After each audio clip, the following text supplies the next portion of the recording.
Okay, I should begin this. Thank you so much again, Daniel, for the invitation, and it's a pleasure to be here. Before getting to the talk, I want to begin with this disclaimer. I'm not a moral philosopher, so given that it was not my main training as I was in graduate school, this is very tentative and programmatic, so I'd be extremely grateful for questions and feedback on it, because I'm really not sure about some of the claims that I'll be presenting here, but well, that's what philosophy is for. All right, so basically provide an introduction in which I will outline what is the main goal of my talk, which is to argue that a certain form of moral naturalism, which I call methodological ethical naturalism, or methodological naturalism of moral norms, is limited, and that it basically suffers a couple of difficulties, which I will, after distinguishing different forms of moral naturalism, I will basically proceed to discuss them, and subsequently I'll move on to certain conclusions. All right, so let me begin by stating that science occupies a central position among the things that we value most in our society. And one of the illustrations that we can give to show this is this quote from Robert Feynman, who claims that scientific knowledge enables us to do all kinds of things and to make all kinds of things. So, in virtue of this, science does occupy a central role in our society. But the problem is that the accomplishments that science enables us to achieve have basically led some philosophers to endorse the view that any question that can be answered at all can be best answered by science, which is a point made by John Dupre, who's very critical of this view in one of his latest books. And he's not alone in this criticism of scientism. Susan Hack has been very critical of this particular kind of view as a form of scientism. So the main problem with this view, I believe, echoing both Hack and Dupre, is that its advocates tend to forget that science is a human enterprise, and like all other human enterprises, it's basically susceptible to setbacks, to distortion, and failure. And if you look at the history of science, that's pretty obvious. So, since scientism is, in virtue of this, a dangerous tendency, it's important to recognize it. And Hack, who has worked a lot on this issue, has distinguished many different signs of scientism, one of which is the one I will be focusing on this talk, is the following. Looking to the sciences for answers to questions beyond their scope. And the specific point that Hack focuses on, along with other philosophers, is a case of ethics. Indeed, for Hack, sciences can provide information about the relation of means to ends, but, and this is a crucial matter, they cannot by themselves tell us which ends are in themselves desirable. So, science cannot tell us everything that we'd like to know about ethical and moral issues. Now, the specific case in point that Susan Hack mentions in the paper that I'm quoting, which is called 6 Signs of Scientism, consists in E.O. Wilson's moral naturalism, which is best expressed in his book Consilience. In particular, for Wilson, the moral value of things must be understood in terms of sentiments, and these sentiments, in turn, must be explained in terms of the different sciences, in particular, genetics, evolutionary biology, ethology, and so on. Now, Hack addresses two main criticisms to Wilson and other moral naturalists. First objection is that their view doesn't tell us which sentiments are moral. And in virtue of this, there seems to be a lack in what moral naturalists tell us. The second objection is that, as Hack puts it, supposing it is a fact that the sentiments can be given an evolutionary explanation, that does not by itself basically show that they are or they are not is ethically desirable. So these are the two main objections that Hack puts forward, and I thoroughly agree with them. So while Hack's objection against Wilson, another moral naturalist, is, I think, quite persuasive, there are other sorts of moral naturalism, which are forms of scientism, that she does not address in her paper. And that's what I'll try to basically, that's the gap that I'll try to address in my talk. So, in particular, there is a form of naturalism, which is the one that I'll be focusing on, which I will be calling methodological naturalism about moral norms, MNMR. So, the basic claim of methodological naturalism about moral norms is that the best methods to investigate moral norms should be the methods of the sciences. And my general project is to basically show that in addition to the forms that Hack presents of and discusses in her paper of naturalism, other forms of scientism are basically problematic. And my specific goal is to basically present two objections against methodological naturalism about moral norms. So here's the strategy. I'll introduce very, very roughly a rough taxonomy of moral naturalism, and I hope I will try to be as clear as possible in this section, given that there's basically a plethora of forms. So please try not to lose sight of the forest for the trees. I'll do my best to try to basically guide you there. The second point that I want to do is locate methodological naturalism about moral norms within this taxonomy. I will basically then articulate my first objection, which concerns basically the nature of moral norms within methodological naturalism. Then I will present my second objection, which concerns the issue of comparability of moral norms within a moral naturalist framework, a methodological naturalist framework. And finally, I will offer some brief conclusions. All right, so moral naturalism, the label moral naturalism, has been used to refer to many different kinds of views. But is there a common ground between them? Well, Nick Sturgeon, in a recent article which is published in the Oxford Companion to Ethics, claims that moral naturalists see themselves as essentially being committed to the two following theses. So, the first thesis is that moral properties such as the goodness of persons or character traits are basically natural properties that are no different from the properties that are studied by the sciences, such as mass or temperature or electric charge, and so on. The second thesis that, according to Sturgeon, moral naturalists see themselves committed to is the claim that moral properties are to be investigated using the same general methods that are used to investigate natural properties. But Sturgeon also remarks that there is basically a great divergence among moral naturalists regarding how these terms, natural, general method, and science, are to be understood. And this gives rise to a plethora of versions of moral naturalism. And I will try to give you a broad outline of this large group of views. And I will try to locate as precisely as I can the view that is my target. All right, so for instance, John McDowell distinguishes two different types of moral naturalism on the basis of two basically different construals of the notion of nature.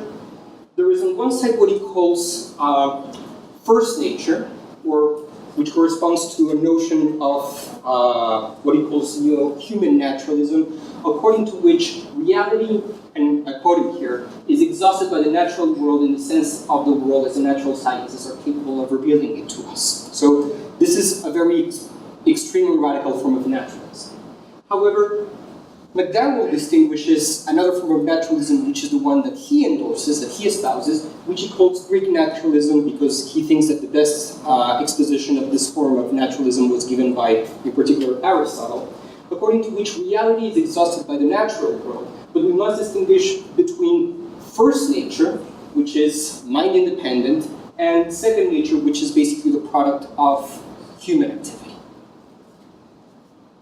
So in addition to these distinctions that basically give rise to this distinction that gives rise to two different forms of moral naturalism, which are based on different interpretations of the word nature, one may draw also this distinction between different forms of naturalism in terms of the focuses of the two theses that I presented previously. In particular, the first thesis basically makes a metaphysical claim about the nature of moral norms or moral properties, whereas the second thesis makes a methodological claim about how we are to investigate moral properties. So, following this line, Jesse Prince, in his book, The Emotional Construction of Morals, distinguishes several different facets or types of moral naturalism. So, there is on the one side what he calls metaphysical naturalism of moral norms, which consists in the claim that moral norms, if they exist, do not require postulating anything that goes beyond what the natural sciences do. So that's very clearly a metaphysical claim.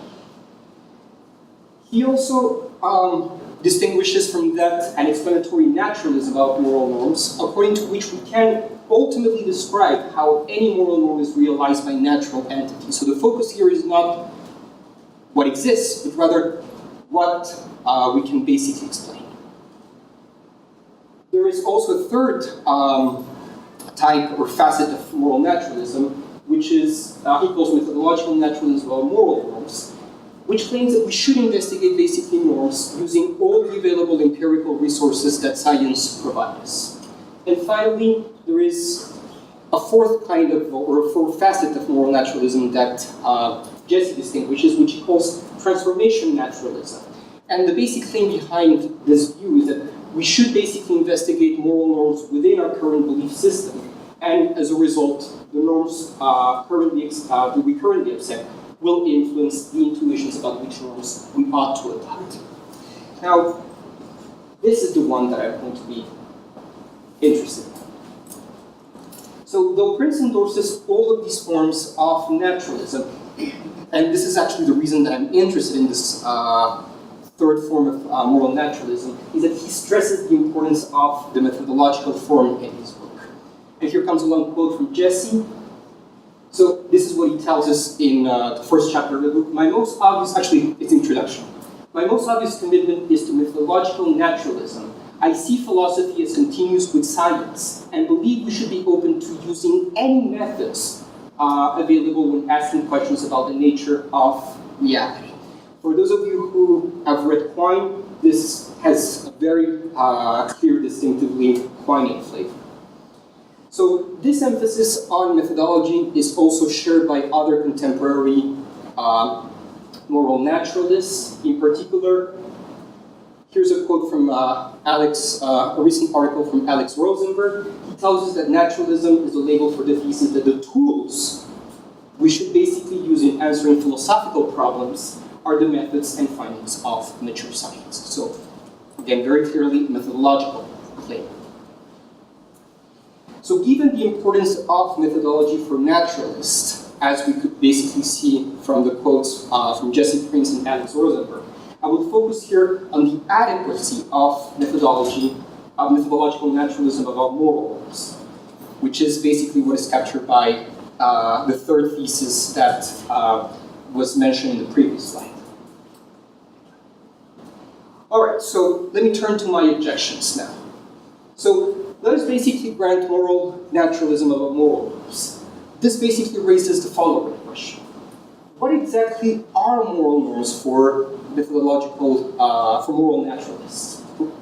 So this is an important question, I believe, because granting that there is no single scientific method, but rather different procedures of inquiry, and although sometimes students are told in introductory courses to science about the scientific method, we all know that that's basically oversimplification. There's basically different scientific methods, there are different forms of scientific inquiry.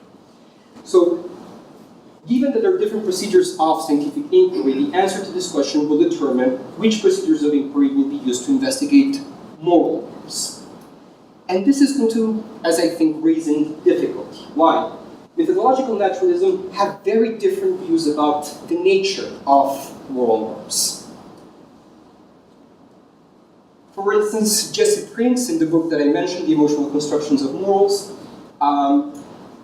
conceives of moral norms as internalized rules governing people's behavior that are basically enforced by emotion. So to give basically a very brief example, Jesse believes that caring about others is basically a certain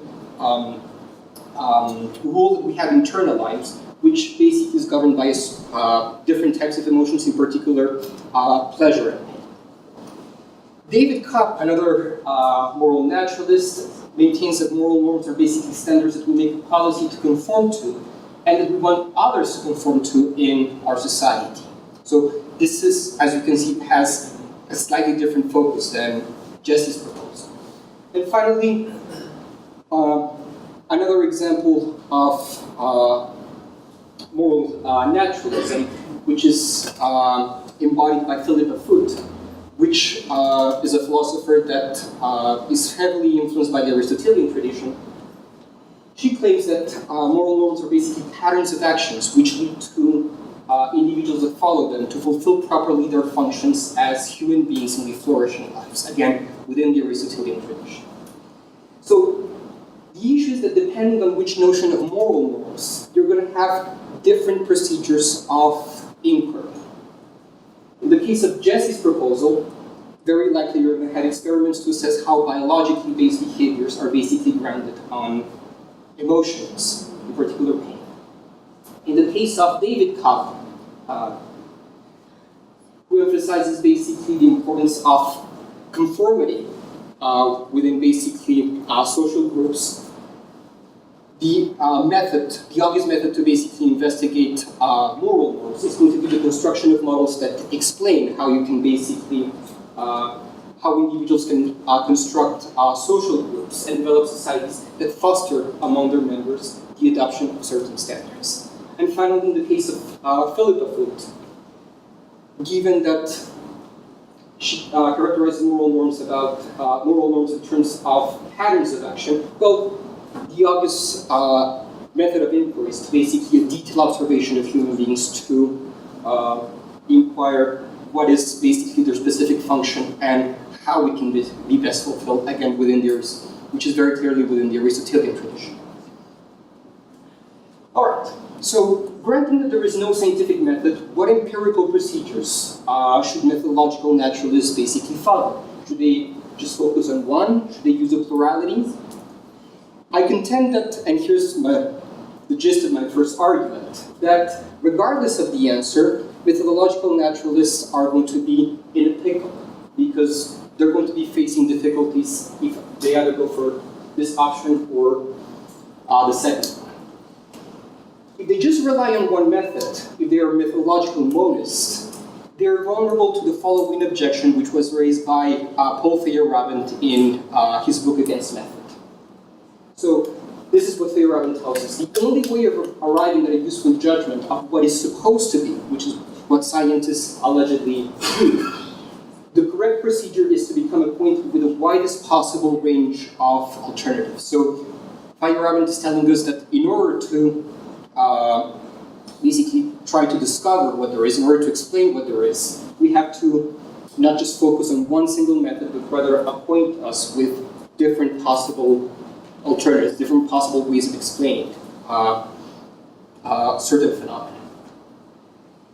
And indeed, if we take seriously the claim that all empirical procedures of inquiry in science are fallible, which is a point that Susan Hack emphasizes over and over in her writings, being acquainted and relying on a variety of empirical procedures rather than one would basically minimize the risk of error.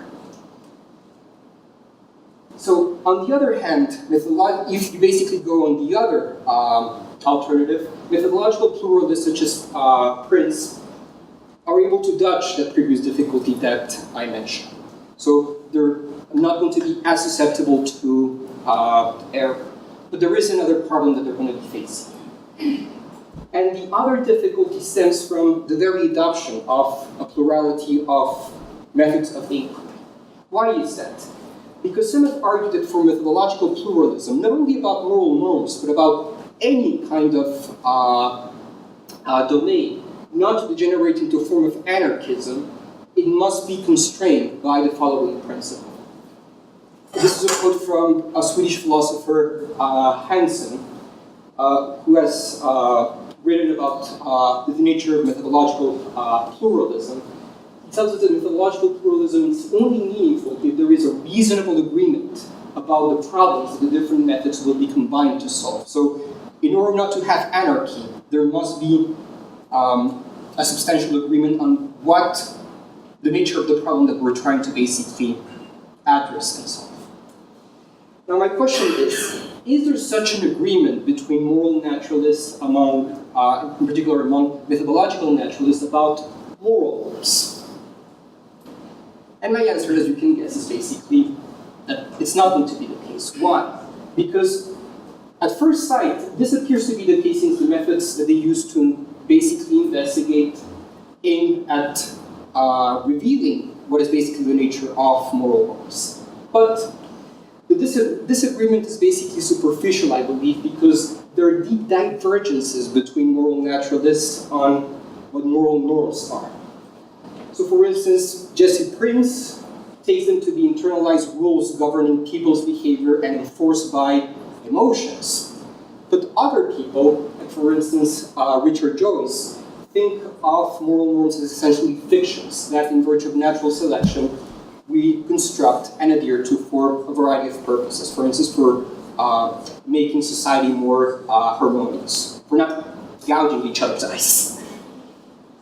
So my point is that since there is basically no agreement, no systematic agreement among methodological naturalists on the subject matter, which is what are moral norms, there is a danger that methodological naturalism may lead into a form of anarchism.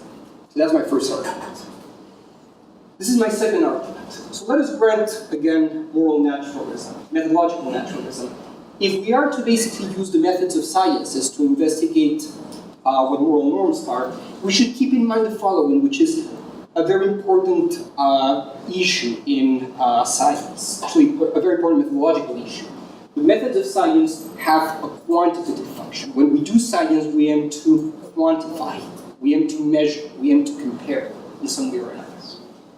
So this quantitative function is, I contend, what methodological naturalists basically rely on to make the following type of claim. And again, here I'm going to be quoting Jesse Prince at some length. This is what Jesse tells us in, I believe, the 8th chapter of the book.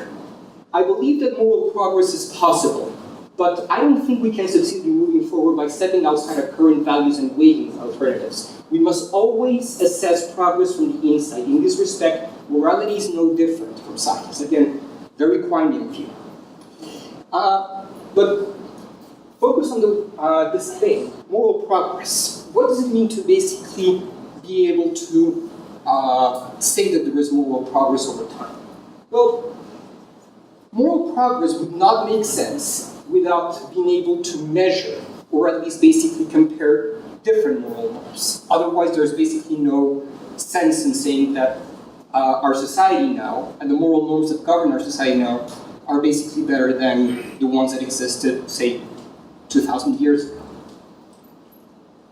So, in order to compare moral norms, the following, I contend, should be at least required. We should have at least a common basis to compare moral norms and to make our judgments at least plausible. So, here I quote John Griffin: "We need an overarching framework comparable to the notion of quality of life, to which the prudential values should be seen as contributing." So we need, in order to be able to make either measurements or at least comparisons between different moral norms, basic framework within which we can basically rank them at least. But what could be such a framework? And what would be its characteristics? So there have been basically different proposals in the literature. So there are different proposals that have been made by methodological naturalists. For instance, happiness conceived as an attitude of human flourishing by Martha Nussbaum, and there's others. So there's having different frameworks proposed. However, whatever the overarching framework is, it should be homogeneous or systematic enough. And that's where I think that unfortunately methodological naturalists are unable to give us what they require in order to be able to defend their claims. Why is that? Well, because no framework seems to be homogeneous enough to allow certain comparisons that we basically face in certain cases where we face moral dilemmas. Actually, very radical moral dilemmas. So, to see this, consider basically the following moral norms. Do not kill deliberately the innocent, and do not let the innocent suffer wantonly, which are, I guess most of you would agree to, very basic moral norms. So consider now the following scenario. You are debating whether to end painlessly the life of your child so that he's not basically subject to certain lifelong, extremely intense pain that he's going to be enduring all of his life. Question. Is there an overarching framework that would basically enable us to determine which moral norm is better than the other one? Which one of these two norms? Well, not really, I think, because these different moral norms answer to different needs that as human beings we do have. In the case of the first moral norm, do not deliberately kill the innocent, is presumably grounded on the value of life and the fact that life is basically necessary for having other goods, such as, for instance, liberty. On the other side, the other moral norm, do not let the innocent suffer wantonly, is grounded on the value of bodily integrity and answers to basically the value of bodily integrity to enjoy life. I mean, if you don't have bodily integrity, it's very difficult to live a good, flourishing life. So, since basically these different norms are grounded on different values and they respond to different needs, they cannot, according to Jane Griffin, there cannot be guarantee of any comparability between them. And Griffin is not the only moral philosopher who endorses this view. In particular, Walter Sinnott Armstrong basically has written a number of articles in which he agrees with this conclusion, and in particular, I'm going to be quoting him here from an article from 1985, which is on moral dilemmas and incomparability, in which he says the following. Death is clearly worse than a small amount of pain, so moral requirements of these kinds are comparable. However, some pain can be so intense, typo here, sorry about that, long and certain that death is not worse in a morally relevant way, but the pain might also not be worse. So neither requirement basically overrides the other. Neither norm overrides the other. But not only that, neither of them is comparable to the other. So I want to basically clarify something. This form of incomparability between moral norms is basically not systematic. It's non-systematic and it is basically limited. So in virtue of this, my objection to moral methodological naturalism is basically rather limited, because we can't basically compare moral norms, but not in all cases. So in virtue of this, the position that I basically subscribe to can be seen as basically a form of modest naturalism compared to the radical versions endorsed by either Jesse Prince or Alex Rosenberg. So let me briefly recap. I've basically raised two problems here for methodological naturalists about moral norms. The first problem is that they face a dilemma. If their motives, their exposure to error raises dramatically, and if they're pluralists, there is a worry that they succumb to a form of anarchism. And the second problem, the second difficulty, is that given that there are different moral norms that are grounded on different considerations and respond to different needs of human beings, they may be incomparable in some cases. And this is what I put most weight on, because when we do science, we aim to basically measure or at least compare things. And in virtue of this, I hope to have provided some basically support to Hack's thesis, with which I agree very earnestly that ethics is neither a wholly autonomous a priori discipline, so it's not as Kant thought that ethics was, nor is it basically a sub-branch of the human sciences. It's something in between. And in that I agree with Susan Hack, who has basically worked in the past few years to develop a via media with respect to issues of moral naturalism. And that's it. Thank you, Paniel. Thank you. Bueno, el objetivo de mi trabajo es arguir que lo que llamo el naturalismo metodológico acerca de las reglas morales, que es una forma de naturalismo que es defendida y aceptada por varios naturalistas contemporáneos como Jesse Prince o Alex Rosenberg, se enfrenta a una serie de problemas, y los problemas que menciono son dos. Uno es que el naturalismo metodológico, que es el segundo que menciono y es, creo yo, el más importante, se enfrenta a la dificultad en ciertos casos donde tenemos dilemas morales como el que presenté, en que no podemos comparar, no podemos ni medir ni comparar las normas morales con los instrumentos que la ciencia nos da. Y el segundo problema que veo yo que enfrentan los naturalistas metodológicos es que no hay acuerdo, hay un acuerdo superficial entre ellos sobre el objeto de su investigación, que son las normas morales, pero cuando uno se detiene a hacer investigación más profundizada sobre qué entienden por norma moral, uno se da cuenta que el acuerdo es superficial, porque hay distintas, de hecho muy distintas, concepciones de lo que es una norma moral que son defendidas por distintos naturalistas metodológicos. Mil gracias, Sergio. ¿Tenemos espacio para preguntas? Bueno, pues yo, como si soy naturalista moral, metodológico, pluralista de morales, entonces, pues te quiero decir por qué no me mueve en lo absoluto las cosas que estás diciendo. Me parece que hay dos problemas graves, bueno, desde mi punto de vista, tal vez, cartas en el asunto de tu crítica.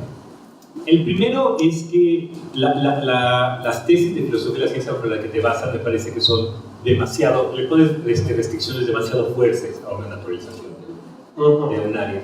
De tal manera que si efectivamente nosotros, para que pudiéramos aceptar una naturalización, necesitáramos ese tipo de acuerdo antes de hacer la naturalización, entonces no se hubiera naturalizado ni la vida, ni... O sea, si uno ve la historia de la ciencia, correcto, sí. La ciencia se ha desarrollado, la naturalización desde ciertas áreas de la realidad que es la científica, cuando no había este acuerdo.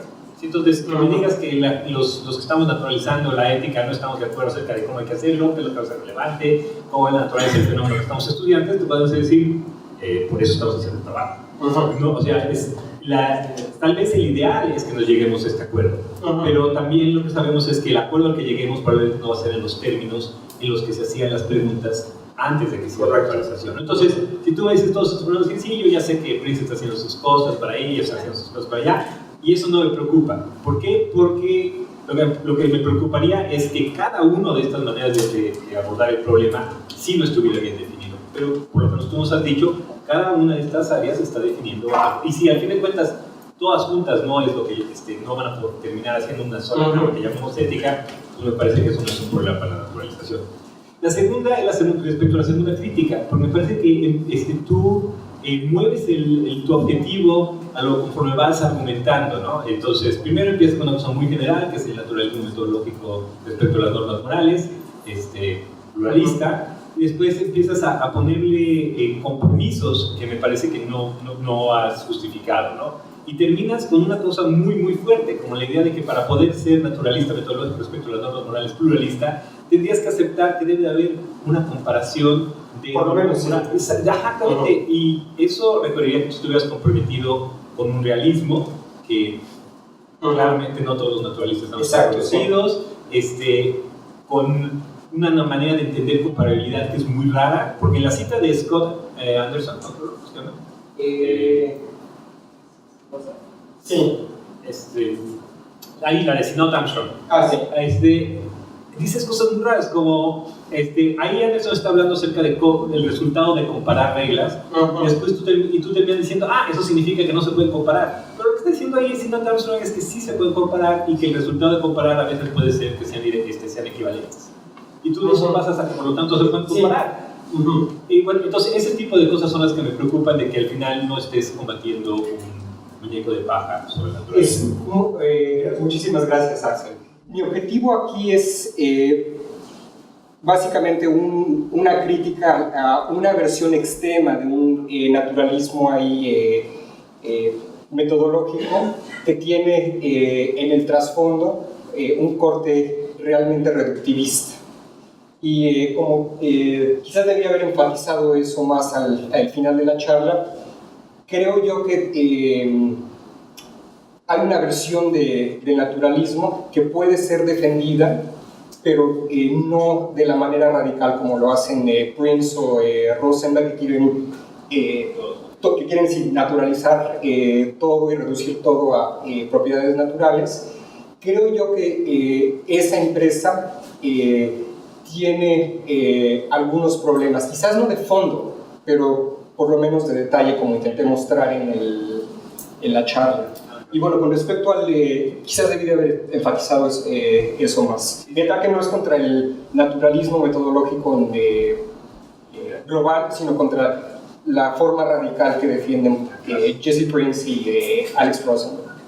Y por otro lado, es con respecto ahí al primer punto que hiciste, que era sobre el hecho de que hay supuestos... Bueno, no todos los naturalistas metodológicos comparten el mismo supuesto. Por ejemplo, Richard Joyce es un no realista, un ficcionalista acerca de las normas morales, en oposición, por ejemplo, a David Cobb, que es realista. El asunto es que, por lo menos en la lectura que he hecho de The Origins of Morality, aunque Joyce defiende muy claramente pues, una forma de irrealismo acerca de las normas morales, también también se compromete, aunque de manera mucho más débil, a una noción de progreso moral defendida en términos de utilidad o armonía social. Y aunque bueno, no está comprometido con un realismo fuerte como Cobb o otros, de alguna manera incluso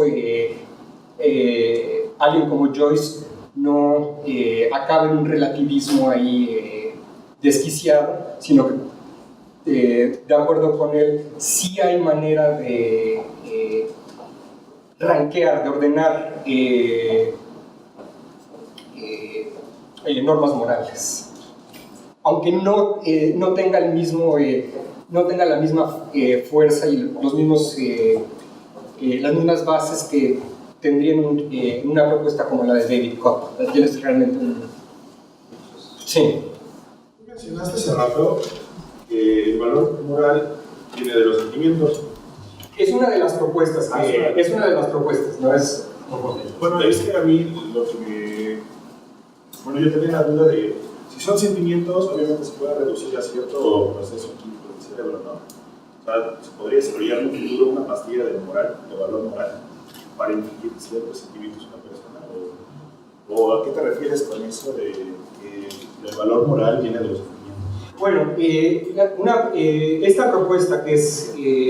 una versión de esta propuesta que es defendida por Jesse Prince y que él mismo se basa en una propuesta defendida varios siglos atrás por David Hume, consiste en mantener que nuestras normas morales son principios que hemos internalizado y que están, en el caso de Jesse Prince, gobernados por ciertas emociones, gobernados y reforzados por ciertas emociones. En el caso, para presentar un ejemplo específico, en el caso de nuestro, ¿cuál es el término en español? Attachment. nuestro apegamiento a nosotros, nuestro concern, sí, nuestra preocupación por los demás. De acuerdo con Jesse Prince, la norma moral, por ejemplo, uno debe preocuparse por los demás, tanto como sí mismo, que es una norma moral que es defendida, bueno, que es parte de varios sistemas morales. De acuerdo con Jesse Prince, está basada en